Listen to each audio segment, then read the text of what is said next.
So in the last lecture, we did about the characteristic of genetic code. Now today, starting with the next part, as the next side heading, mutation and genetic code. We know very well what is genetic code. Genetic code is a triplet, that is three nucleotides, three consecutive nucleotides present on DNA. It transcribed from DNA to mRNA called as codon, which is responsible for specifying a particular amino acid. With the help of those amino acid, polypeptide, that is protein, is formed. Now what actually the mutation is? Mutation is a sudden and abrupt change in the genetic sequencing, in the genetic information. The sequence present, the sequence of nucleotides present on the DNA is responsible for storing the information. अगर वो sequence में कोई change होता है, कोई alteration होता है, so such alteration, such a change will be called as mutation. So here we have to highlight, here we have to see in short about the mutation. Much details are not given. Now, mutation is a sudden change in DNA sequencing. As we know what is DNA sequencing, say for example, this is one strand of DNA. The sequence is nothing but the arrangement of nucleotides. The arrangement of nucleotides are called as sequencing. The arrangement of nucleotide on DNA. Okay, say for example, this is the arrangement of nucleotide on DNA. अगर कोई भी एक nucleotide या set of nucleotides change हो जाए, change होने का मतलब या तो डिलीट हो जाए, या तो न्यू न्यूक्लियोटाइड इंसर्ट हो जाए, या तो रिप्लेस हो जाए, any type of change I am talking about, तो sudden change in DNA sequencing say for example यहां से टी डिलीट हो गया और ये ए टी के बाद सी कंटिन्यूएशन में प्रेजेंट है, so that will be called as mutation. या अगर टी डिलीट नहीं होता, से फॉर एग्जांपल यहां पर ए ऐड हो गया, so that will also be called as mutation. और if replacement, say for example G is replaced by A, तो this will also be called as mutation. तो any change in the genetic information, जो actual information है, जो actual sequencing है, अगर वो sequencing alter होती है, चेंज होती है, so that will be called as mutation. Now, mutation it is responsible for change in genotype. जो जेनेटिक इंफॉर्मेशन है, जो जीनोटाइप है, वो जीनोटाइप चेंज हो जाएगा. And remember, change in genotype में leads to change in phenotype.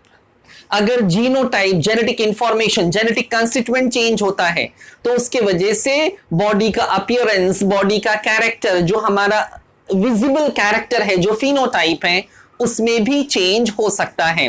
It may even responsible for causing numerous diseases. Remember, sometime mutations are useful, sometime they are useful, but in maximum cases mutations are responsible for bringing undesirable changes. वो ऐसे changes लाते हैं जिसकी जरूरत नहीं होती है.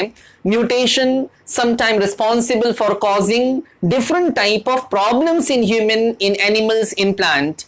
Human में mutation की वजह से बहुत सारी डिजीज होती हैं. Sickle cell anaemia is one of the example. Even cancer is a type of mutation. Okay, तो mutation along with recombination, recombination जो आपने सेल डिवीजन चैप्टर में पढ़ा था, the exchange of genetic material between the non sister chromatids of homologous chromosome, recombination, mutation along with recombination is responsible for causing evolution. Evolution के साथ साथ they are even responsible for causing variation. तो evolution no doubt is useful. Evolution is useful because new type की species, advance type की species ecosystem में enter होती है. Variations, sometime variations, not sometime, oftenly variations are useful because they leads to adaptation, acclimatisation. इसके वजह से adaptation होता है, ऑर्गेनिज्म उस एनवायरमेंट में अपने आप को एक्लेमेटाइज कर सकता है. So this is all about the definition of mutation. Now अभी म्यूटेशन के टाइप, सर शॉर्ट में म्यूटेशन के टाइप. म्यूटेशन मतलब मैंने बताया change in the genetic sequencing. Change in the sequence of nucleotide is called as mutation. Change in the sequence of nucleotide is called as mutation. That means change in the chromosome. Because DNA makes the chromosome, हमने इसी chapter में पहले पढ़ा था, DNA makes the chromosome. तो अगर DNA में change होता है यानी कि क्रोमोसोम में चेंज होता है, तो ये कितने टाइप के हो सकते हैं? यहां पे 3 टाइप मेंशन किया है। Loss of DNA segment, DNA का इतना बड़ा सेगमेंट ही कट के निकल गया, loss of DNA segment, DNA का सेगमेंट कट के निकल जाए। अगर डीएनए का पूरा सेगमेंट कट के निकलता है, so that will be called as deletion, it is a type of mutation, that is called as deletion. Gain in DNA segment, gain in segment in the sense जो actual information था उसके बीच में ना यहां पर एक डीएनए का sequence add हो गया, तो अगर या तो बीच में ऐड हो या साइड में ऐड हो, कहीं पर भी ऐड हो, तो गेन इन डीएनए सेगमेंट, अगर डीएनए का सेगमेंट ऐड होता है, गेन होता है, so that will be called as insertion. Even sometime what happen कि जो एक्चुअल डीएनए का सेगमेंट है उसमें से थोड़ा सा सेगमेंट रेप्लिकेट होकर ऐड हो जाता है, मतलब वही सीक्वेंस रिपीट हो जाता है, वही सेंटेंस रिपीट हो जाता है, so that is also a gain of DNA segment, that is duplication. तो loss of DNA segment is deletion, gain of DNA segment maybe insertion और duplication, change even mutation sometime may be due to change in a very small part, and that part may be as small as one base, it may be as small as one base। यहां पे लिखा change in single base pair, change in single base pair, अगर एक base pairing मतलब आमने सामने वाला एक न्यूक्लियोटाइड का पेयर खाली चेंज हो जाए तो उसको भी म्यूटेशन हम बोलेंगे, and such mutation is called as point mutation, उसको पॉइंट म्यूटेशन कहते हैं। The well known example of point mutation जो आपने प्रीवियस किसी चैप्टर में पढ़ा है, the well known example is sickle cell anaemia. It is a type of problem related with the RBC, जिसमें हमारे आरबीसी का शेप चेंज हो जाता है। RBC normal, circular, disc shape और बाइकॉनकेव होती है, आरबीसी बाइकॉनकेव होती है, उसका शेप चेंज होके सिकल शेप हो जाता है, सिकल शेप, वो ऐसा फ्लैट श्रिंक हो जाती है और सिकलिंग हो जाती है उसकी। तो that condition, that abnormality is called as sickle cell anaemia, जिससे हीमोग्लोबिन कंटेंट रिड्यूस होता है, ऑक्सीजन कैरिंग कैपेसिटी रिड्यूस होती है, टिश्यू को सफिशिएंट अमाउंट में ऑक्सीजन नहीं मिलता है। So this all problems are related with sickle cell anaemia. तो sickle cell anaemia is an example of point mutation, and point mutation is due to change in single base pair। मतलब ये double stranded DNA है ना, ये double stranded DNA है, these are the nucleotides, these are the nucleotide, ये आमने सामने वाले nucleotide is one base pair, they are one base pair. अगर एक बेस पेयर में ही चेंज हो जाए, एक आमने सामने वाले पैरिंग में चेंज होता है, so that change is called as point mutation. अभी पॉइंट म्यूटेशन में यहां पे 2 टाइप मेंशन किया है, इट मे बी डिलीशन और it may be insertion. Deletion और इंसर्शन, बेटा डिलीशन और इंसर्शन, अगर एक सिंगल बेस पेयर डिलीट हो जाए या एक सिंगल बेस पेयर ऐड हो जाए तो इसको भी हम पॉइंट म्यूटेशन कहते हैं। एंड दिस डिलीशन और इंसर्शन, अल्टरेशन की बात नहीं कर रहा हूं, अल्टरेशन की भी पॉसिबिलिटीज है। अल्टरेशन मतलब A is replaced by G or T is replaced by C, whatever it may be, that will be the alteration। I'm not talking about alteration, I'm talking about deletion or insertion। अगर deletion और insertion होता है तो it leads to frame shift mutation। It leads to frame shift mutation। Now what is frame shift mutation? Let me explain। For example ये DNA का एक strand है, right, ये डीएनए का एक strand, these are the triplets, these are the triplets present on DNA, ये genetic codes हैं। कुछ भी मैं एग्जाम्पल समझाने के लिए लिख रहा हूं, AAT, TCG, GGG, CCC, ATA, ये मैंने हैफर्जर्डली लिखा है, these are the nucleotide sequencing. Say for example अभी अगर आप इसको रीड करो तो ये पहला ट्रिपलेट, पहला code is AAT, second code is TCG, third code is GGG, next code is CCC, next code is ATA। this particular code codes for specific amino acid, हमने वो डिक्शनरी में हमने पढ़ा था, this codes for particular amino acid, इसका मतलब कोई और अमाइनो एसिड होता है, इसका मतलब अलग अमाइनो एसिड होता है, इसका मतलब अलग अमाइनो एसिड है, और इसका मतलब अलग अमाइनो एसिड है। ये सब अलग अलग अमाइनो एसिड्स को कोड करते हैं। नाउ व्हाट हैपन कि अगर एक न्यूक्लियोटाइड से फॉर एग्जांपल इस पॉइंट पे ये वाला न्यूक्लियोटाइड मैंने डिलीट कर दिया, राइट? अब इसको डिलीट करने की वजह से पहला ट्रिपलेट तो सेम रहेगा, सेकंड ट्रिपलेट यहां से लेके यहां तक हो गया, थर्ड ट्रिपलेट यहां से लेके यहां तक हुआ, नेक्स्ट ट्रिपलेट यहां से लेके, मतलब पॉइंट ऑफ म्यूटेशन से आगे के जितने भी कोड हैं वो सभी कोड चेंज हो जाएंगे, सभी कोड चेंज हो जाएंगे, सभी कोड शिफ्ट हो जाएंगे ना, शिफ्ट हो जाएंगे। ऐसे ही अगर एक डिलीट नहीं किया होता बल्कि एक न्यूक्लियोटाइड को मैं ऐड कर दिया होता तो भी सारे कोड्स की शिफ्टिंग हो जाती। तो एक न्यूक्लियोटाइड के ऐड करने से या डिलीट करने से जो शिफ्टिंग होती है सभी कोड्स की, that is called as frame shift mutation. Remember, अगर एक बेस, एक न्यूक्लियोटाइड या दो न्यूक्लियोटाइड ऐड हो या डिलीट हो तो फ्रेम शिफ्टिंग होगी, change in the reading, frame shifting होगी।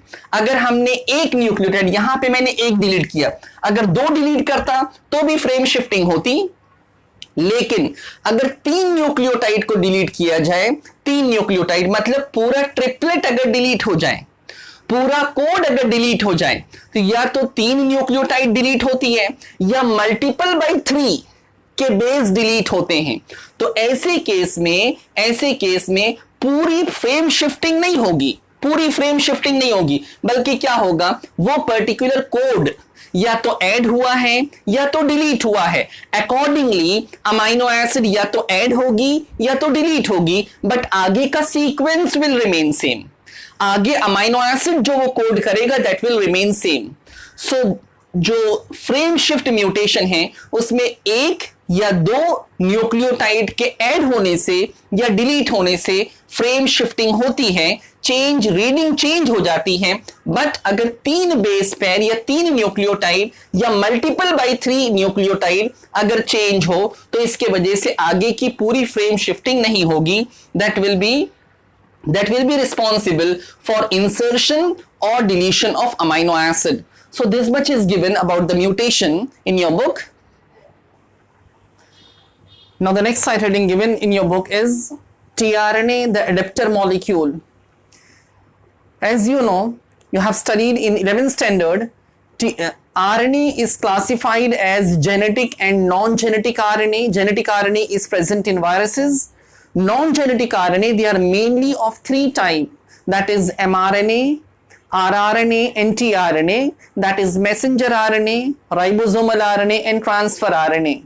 मैसेंजर आरएनए के बारे में ट्रांसक्रिप्शन में हमने पढ़ा, ट्रांसक्रिप्शन में डीएनए का जो टेम्पलेट है, डीएनए का जो एंटी सेंस स्ट्रैंड है उसके सामने ट्रांसक्राइब्ड होता है मैसेंजर आरएनए। जो इंफॉर्मेशन डीएनए पे थी वो इंफॉर्मेशन मैसेंजर आरएनए पर आ जाती है। तो मैसेंजर आरएनए के फॉर्मेशन में इंटरमीडिएट एचएनआरएनए के बारे में भी हमने पढ़ा था बाय द वे। तो मैसेंजर आरएनए आप पढ़ चुके हैं। राइबोसोमल आरएनए आपने 11th स्टैंडर्ड में पढ़ा था। Ribosomal RNA present in the ribosome.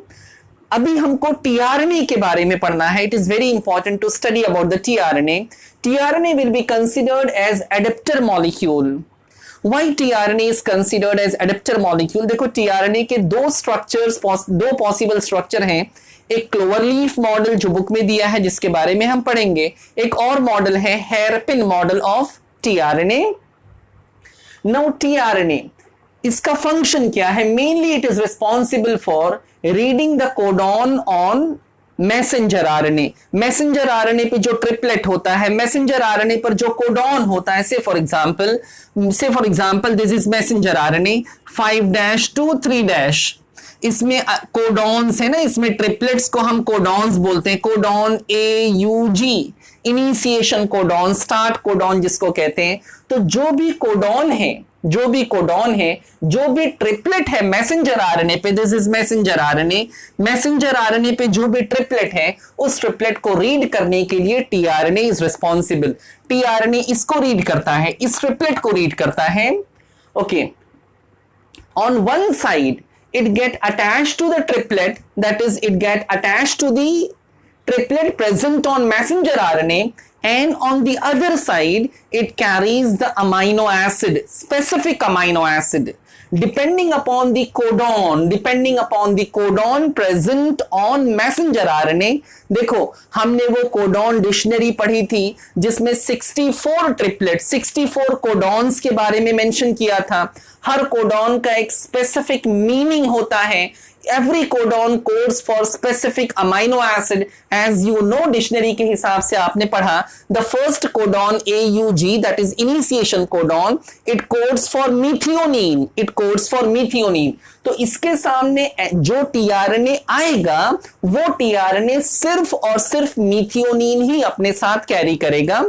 So tRNA read the codon on messenger RNA, this is the codon on messenger RNA, tRNA इसको रीड करेगा, क्लियर, tRNA इसको रीड करेगा, बाइंड विथ अमाइनो एसिड, ये अपने साथ अमाइनो एसिड को bind करके लाएगा, अपने साथ अमाइनो एसिड को बाइंड करेगा, because amino acid directly can not read the codon. No doubt AUG codes for amino acid methionine, but amino acid itself do not have ability to read the codon present on messenger RNA। Messenger RNA पे जो codon है उसको amino acid directly read नहीं कर सकती है। तो amino acid और मैसेंजर आरएनए के बीच का जो एडेप्टर है, बीच में दोनों को ज्वाइन करने वाला है, एक्चुअल जगह पे पहुंचाने वाला अमाइनो एसिड को वो टीआरएनए है। That is why tRNA is considered as adapter molecule. अभी according to two dimensional structure of tRNA, this structure of tRNA, this model of tRNA is called as cloverleaf structure of tRNA। This is cloverleaf structure of tRNA। Now in this cloverleaf structure, no doubt different loops are present। इसमें अलग अलग loops हैं। इसमें 3 major loop होते हैं, एक DHU loop है, एक T-Cy-C लूप है, और ये नीचे वाला इसको एंटीकोडॉन लूप कहते हैं। एंटीकोडॉन लूप, एंटीकोडॉन लूप जो होता है, इस एंटीकोडॉन लूप पे 3 अनपैड न्यूक्लियोटाइड्स प्रेजेंट होते हैं, और ये 3 अनपैड से, for example I have written CAU, if you can see, मैंने यहां पे CAU लिखा है। ये ट्रिपलेट को हम क्या बोलेंगे? एंटीकोडॉन। पूरे लूप को एंटीकोडॉन लूप कहते हैं, और इसमें जो 3 अनपैड एक्सपोज्ड न्यूक्लियोटाइड्स हैं, these nucleotides are called as anticodon. जैसे एमआरएनए के ट्रिपलेट को, जैसे एमआरएनए के ट्रिपलेट को कोडॉन कहते हैं, वैसे टीआरएनए के इस ट्रिपलेट को हम एंटीकोडॉन कहते हैं। एंड रिमेंबर, कोडॉन का कॉम्प्लीमेंट्री एंटीकोडॉन होता है, कोडॉन का कॉम्प्लीमेंट्री एंटीकोडॉन होता है। नाउ से for example this is the anticodon, ये एंटीकोडॉन है, यहां पर यू एंटीकोडॉन UAC या CAU यहां से रीड करेंगे तो CAU है। ओके, अभी इसमें बच्चों ये दोनों लूप्स का डिस्क्रिप्शन बुक में नहीं दिया है। इसके जो 2 फ्री एंड्स हैं, इसमें से ये बड़ा वाला जो आर्म है दिस इज 3' एंड, और छोटा वाला जो आर्म है दिस इज 5' एंड। 5' एंड पे जो फर्स्ट न्यूक्लियोटाइड है दैट इज G ग्वानाइन, और 3' एंड पे जो लास्ट की 3 न्यूक्लियोटाइड है, लास्ट की 3 न्यूक्लियोटाइड वो CCA है। We will read this as CCA। ACC read नहीं करेंगे बिकॉज mRNA को हमेशा 5' एंड से रीड करते हैं, तो it comes to be tRNA, कोई भी RNA को 5' एंड से रीड करते हैं, तो it comes to be CCA। तो ये जो ट्रिपलेट है CCA, ये वाला end 3' end will be considered as amino acid attachment site. ये अमाइनो एसिड को कैरी करने के लिए, अमाइनो एसिड को अटैच करने के लिए रिस्पॉन्सिबल है। So this particular site will carry the amino acid. यहां पे मैंने अमाइनो एसिड मेंशन किया है, AA stands for amino acid. So this 3' and having 3 unpaid nucleotides CCA जो अमाइनो एसिड को कैरी करेगा, ये टीआरएनए हो गया। अब ये टीआरएनए पर ये जो एंटीकोडॉन है, ये एंटीकोडॉन स्पेसिफिक कोडॉन जो मैसेंजर आरएनए पर होता है, एग्जांपल ये this line shows the messenger RNA, ये मैसेंजर आरएनए है बच्चों। मैसेंजर आरएनए की पोलैरिटी आपने जो पहले पढ़ा था वो मैंने 5' to 3' लिखा था, यहां पे मैंने उल्टा लिखा है, this is 5' end this is 3'। Initiation codon is AUG, still यहां पे मैंने AUG ही मेंशन किया है, initiation codon, because always we are suppose to read from 5' end of mRNA। mRNA पर पोलैरिटी, कोडॉन्स की पोलैरिटी होती है, ये हमने कैरेक्टरिस्टिक ऑफ जेनेटिक कोड में पढ़ा था, तो इसकी पोलैरिटी है 5' से रीड करेंगे तो it is AUG। AUG is nothing but the initiation codon. तो ये ट्रिपलेट को हम कोडॉन कहते हैं ना, दिस इज इनिशिएशन कोडॉन। अभी इसका कॉम्प्लीमेंट्री क्या होगा, इसका कॉम्प्लीमेंट्री AUG का कॉम्प्लीमेंट्री, इसका कॉम्प्लीमेंट्री है UAC, 5' से रीड करेंगे तो CAU, मतलब G के सामने C, U के सामने A और A के सामने U, तो ये इसका कॉम्प्लीमेंट्री हुआ। तो अगर ट्रिपलेट AUG है मतलब कोडॉन AUG है, उसका कॉम्प्लीमेंट्री UAC है, तो ये अपने साथ जो अमाइनो एसिड कैरी करेगा, ये amino acid MET that is methionine ही होगी। That is why AUG codes for methionine. AUG का इंफॉर्मेशन मिथियोनिन है, मतलब ये एंटीकोडॉन का इंफॉर्मेशन भी मिथियोनिन है, it will carry the amino acid methionine. Okay, अभी देखो specific tRNA, different types of tRNA, अलग अलग टीआरएनए का एंटीकोडॉन अलग अलग है, depending upon the triplet, depending upon the anticodon present on tRNA, they carry the specific amino acid. अगर anticodon UAC है बच्चों, एंटीकोडॉन UAC है, तो this anticodon will carry methionine, this anticodon will carry methionine. समझ रहे हो? तो ये मिथियोनिन कैरी करेगा। अभी ये मिथियोनिन अलग अलग एंटीकोडॉन अलग अलग अमाइनो एसिड कैरी करेंगे। अभी initiator tRNA, this tRNA is initiator tRNA, क्यों? Because this anticodon codes for methionine, ये मिथियोनिन को कैरी करेगा तो इसको इनिशिएटर कहेंगे। अब बच्चों जो स्टॉप कोडॉन होता है, आपने पढ़ा था 3 स्टॉप कोडॉन है, UAA, UAG एंड UGA, ये स्टॉप कोडॉन है। स्टॉप कोडॉन के लिए कोई भी टीआरएनए नहीं होगा। Stop codon do not have any tRNA. अगर उसके लिए टीआरएनए नहीं है तो उसके सामने अमाइनो एसिड नहीं आएगी, और अमाइनो एसिड नहीं आएगी तो पॉलीपेप्टाइड का जो फॉर्मेशन था वहां पे टर्मिनेट हो जाएगा, वहां पे स्टॉप हो जाएगा और प्रोटीन सिंथेसिस वहां पे रुक जाएगी। सो this all about the tRNA, the adapter molecule. Now the next part